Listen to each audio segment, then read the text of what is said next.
name of Allah, most benevolent, ever merciful, after a million trillion blessings, born Prophet, peace be upon him, and every single one of us. Assalamu alaikum, my dear students. Today I'm going to describe with you my sixth lecture, and it is about the sixth poem and a Sindhi Woman written by John Stallworthy. So, dear students, without wasting your time, you must have ballpoint and notebook to write down some important point for you exams about this poem. So, dear students, I'm going to tell you the reference of this poem. It is written by John Stallworthy, and he was born in January 18, 1935. London, United Kingdom, and he was a professor in English in Oxford University as well, and he was also died in Oxford, but he was died in November 19, 2014. So, dear students, this was the reference of this poem. Let's come to the context of this poem. So, dear students, for the context, this is a pictorial poem, and it is also about the culture of Sindh, and it is also about a hardworking, a domestic woman. She is passing through a critical situation, but she is doing and performing all her job outstandingly. So, dear students, to have complete understanding, I'm going to leave here a slide. Look at this for your understanding. So stop my video watching. While you are watching, stop my video and write down all this context. So this is a beauty poem in which the poet acknowledges a simple and hardworking Sindhi woman as she goes erect with a jar on her head through the ups and downs of the way. And the poet concludes that only those persons who stand more straight will learn to walk beneath the weight. The poet tries to tell the readers that we should face the hardships of life. This was the context of the poem. So, students, I'm going to explain with you the very first stanza of the poem. And barefoot through the bazaar, and with the same undulant grace as the cloth blown back from her face, she glides with a stone jar high on her head, and not a ripple in her thread. So, dear students, I'm going to explain with you the meaning of this stanza, important words. You need to understand barefoot. That is also very important. Bare is mean that without slipper.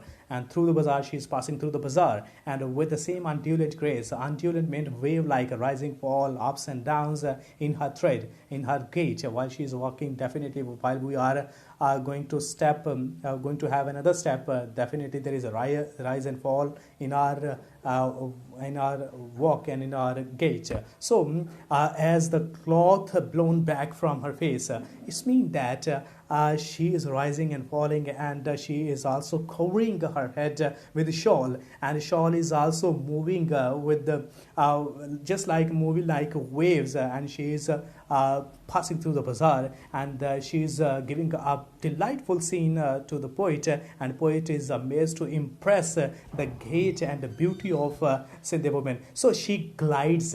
Glides means that she is walking, and she is walking smoothly and without stumbling, without any confusion. She is walking smoothly with a stone jar on her head. She is also, you have seen the stone jar, and she is also having a jar on her head, and she is passing through the bazaar high on her head, and not a ripple. Ripple, it means that there is no confusion, there is anything disturbing in her tread, in her gait. So this was the paraphrasing of this poem.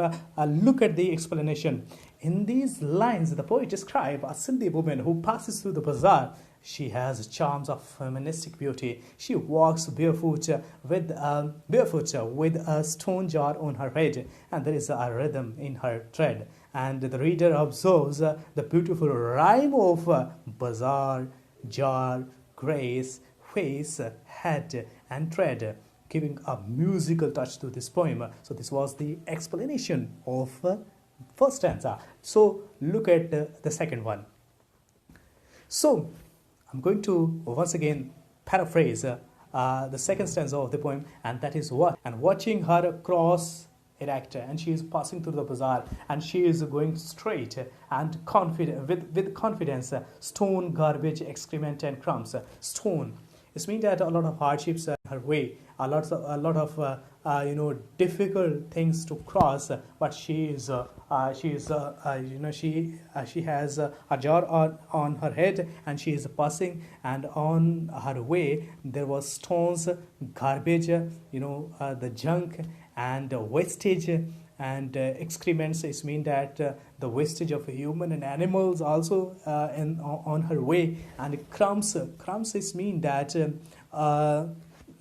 the broken mirror, and इसे कांच की किरचियाँ भी कहते हैं. कांच टूट जाए, उसकी किरचियाँ जो रह जाती हैं उसे, मतलब कांच टूटे हुए कांच की किरचियाँ रास्ते पे पड़ी हुई हैं. And she is not afraid to go there, and whatever her destiny is, poet is watching, and he is amazed to see, and I with my stoop reflect. It means that the poet is impressed, and poet is also in old age, and I with my stoop, and he said, by bending down my back, I was thinking what he was thinking. Who learns to walk beneath a weight, they stand more straight.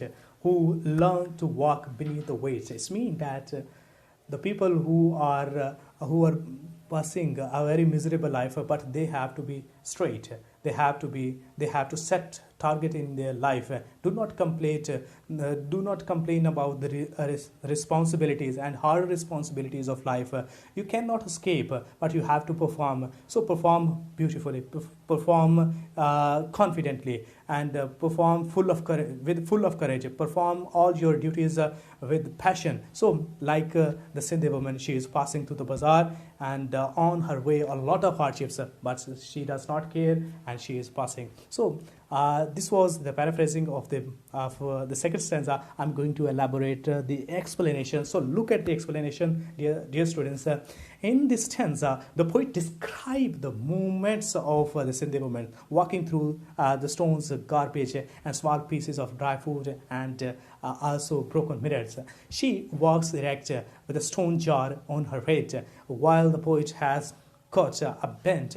Though he carries no weight, the poet learns that only those people walk straight who learn to walk beneath the weight. So dear students, this was the explanation for the second stanza, and I'm going to elaborate some important point, literary and poetic devices which the poet has used to express his idea. And the very first is alliteration.